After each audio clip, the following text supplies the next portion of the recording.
I'm getting super creative on how I do growth, and I always have been. It's just the way my mind works.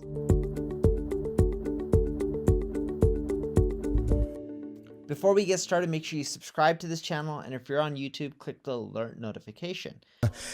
The typical strategies that your run-of-the-mill expert marketer uses is, I'm an expert in Facebook. Like, that's the big one. I'm a Facebook advertising and Facebook/Instagram. And they know a little bit about Google sometimes and even less so about YouTube.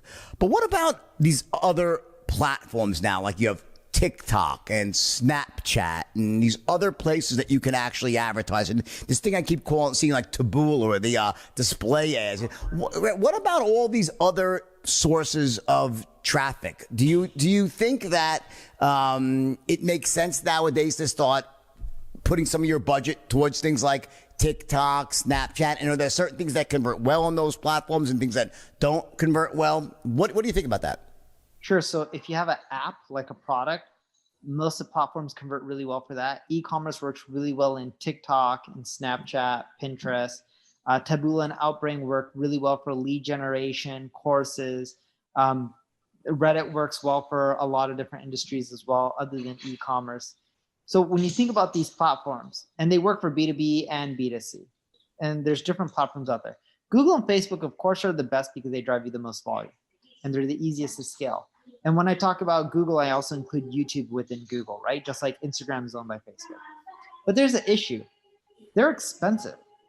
Taboola and Outbrain may not scale as well, but they're fractions of the cost. You can literally spend sometimes a fifth, a sixth, sometimes a tenth, and get great conversions. Can you ramp it up to 100 grand a month on some of these platforms? No. But who cares if you can spend $2, $3, $5, $10,000 a month and you're getting a solid ROI? Because if you do that on 6, 7 of these platforms, it adds up, and then go tackle the big players later on. But I think they're actually a better opportunity, especially if you're starting off or if you're a small business. So what would you, of those alternative like Taboola, what are the top 3 or 4 that you think are the best ones that people should experiment with? I'll combine Taboola and Outbrain because they're very similar. So I'll put them as number 1. Number 2 would be Snap. Number 3 would be TikTok. Number 4 would be Pinterest. Number 5, and this is B2B, it's expensive, but it converts well, which would be LinkedIn. LinkedIn.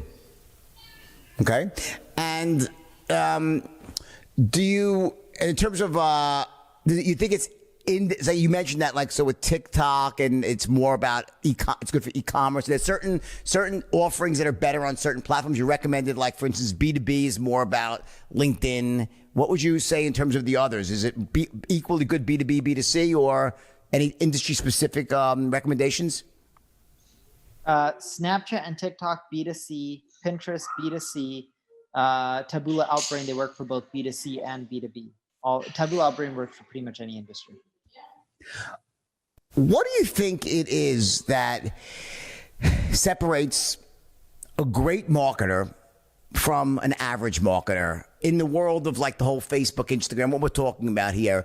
I don't mean at your level. I'm talking about the average person you see right now that's sort of like, there's 1,000,001 agencies, right? You probably laugh when you hear that word, right?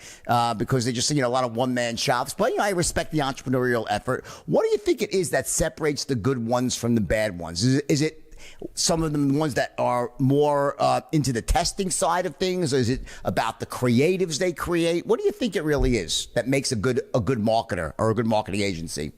I think it's creativity. So not necessarily the creatives that they're creating, but the creativity, like the ideas and the concepts that they're coming up with.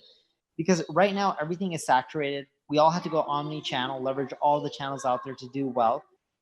So your only way to win is thinking outside the box. For example, when I talk about SEO, everyone's going to be creating content, doing keyword research. Does it mean you shouldn't do it? No, huge ROI.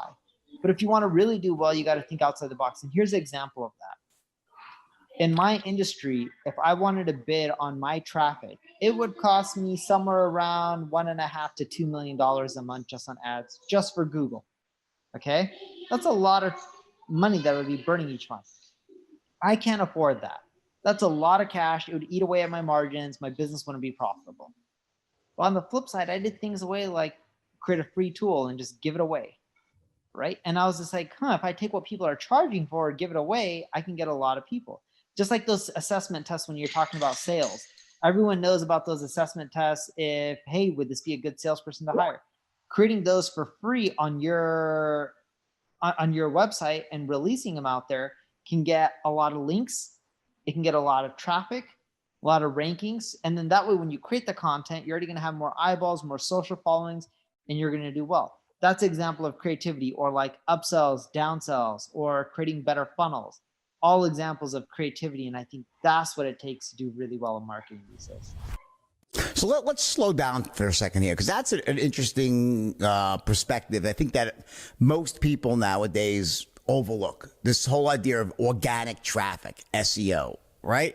So I think for me, I've been fortunate because I have a brand. So I get a lot of organic traffic where people will either maybe, see something about me or read or watch the movie and then come. But what about the person that doesn't have that? How do you, the real methodology for getting yourself, and you're talking about getting ranked on the first page of Google. Is that really what you're talking about here? Yep.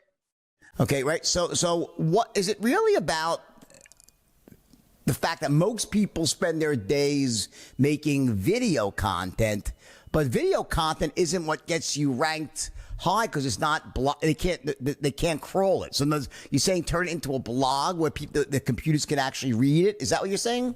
That's correct. Now they are getting better at crawling video content, but it doesn't rank that well. Like anytime you do a Google search, almost all the results are text-based. And if you don't have a brand, see, when I started off, I didn't have a brand, and my brand's nowhere near the size of yours. I get right now 10 million visits to my website each month without ads. And then what happened was all those visitors through SEO ended up helping to build my brand. So now on any given month, I get around 180,000 visits just from Google of people typing in my name, Neil Patel, and clicking on over to my website. But it first started off where I was getting 0 people looking for my name. I was creating all this content. And when you're creating all this content, eventually you start getting traffic, and then people start subscribing, and it eventually builds your brand.